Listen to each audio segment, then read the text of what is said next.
Welcome back to the study for another Checking In with Chad and Eric.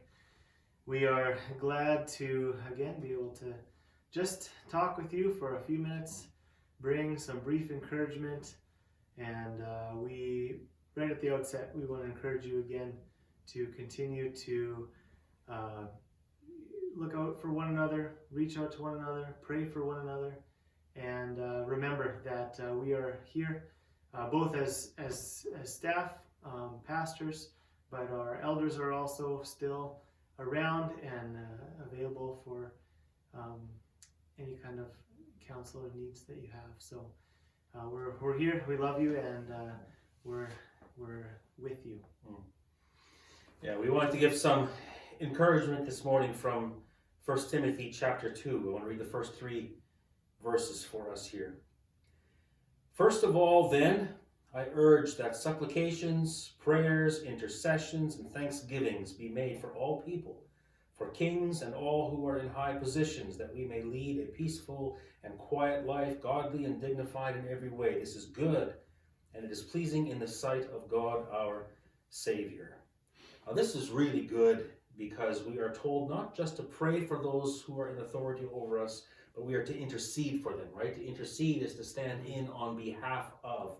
We are praying for their success. We are praying for their help, that God would help them and bless them. And not only is this good outright, something that we should be doing, but it guards us, it guards our own hearts from rebellion. It guards us from gossip about them. If we are praying for their success, how can we be talking negatively about them? How can we be engaging in rebellion against the authorities that we are praying actively for, right? And so that's a really excellent thought to have in our minds. And then he goes further. He says that we should also be thankful for those who are in authority over us. We're not just praying for them, for God to help them and to bless them and to give them success in their leadership, that we may lead these quiet lives, but we're also thankful for them. And now that's also going to guard our hearts from resentment, from bitterness. When we are expressing genuine thanksgiving for someone, it's hard to resent that which you're giving thanks for, right?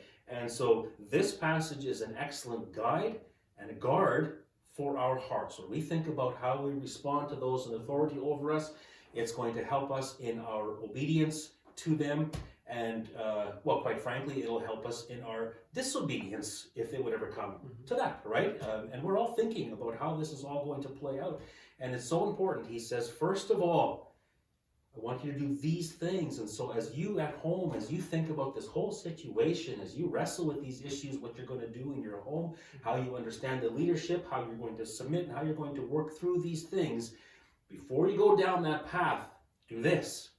Be in prayer for the leaders. Be thankful for the leaders. This is going to guide and guard your heart, to keep you from sin, to keep you walking in integrity before God. This is really important and really, really helpful. Spend some time here, and then not just prayers, but intercessions and thanksgiving. This is going to be a great help and a strength for us as a people, as we witness to the world of the gospel. And how we relate to those in authority over us. This is really important. So this is 1 Timothy chapter 2, first 3 verses. We would encourage you to spend some time there as you continue to wrestle, as we all are, with all of this. Absolutely. There's just one other thing we wanted to mention today, and we know that since you haven't been here in the building week in and week out, but you might be interested in some reading material while you're there in whatever you're up to these days, in your evenings or some spare time that you might have. And so we want to make it as easy as possible to get some books. And so what we're going to try is we're going to send out, we'll send out an email with a list of a few kind of selections, top recommendations of books from the library, and then you respond with a request for one, and we'll see about bringing it to your house. So we're going to give it a try. We'll see how it works. Yeah, drop off, library drop off. So we'll send out the ones that we have on the list first of all, and then we'll see how it goes. Maybe we can expand it. Maybe we can take requests, but we'll give it a try. So very good. Don't hesitate to select one of those books, and someone will bring it to your door. All right. Well, thanks again for tuning in, and we are praying for you. We love you, and we're in this together. Amen. Amen.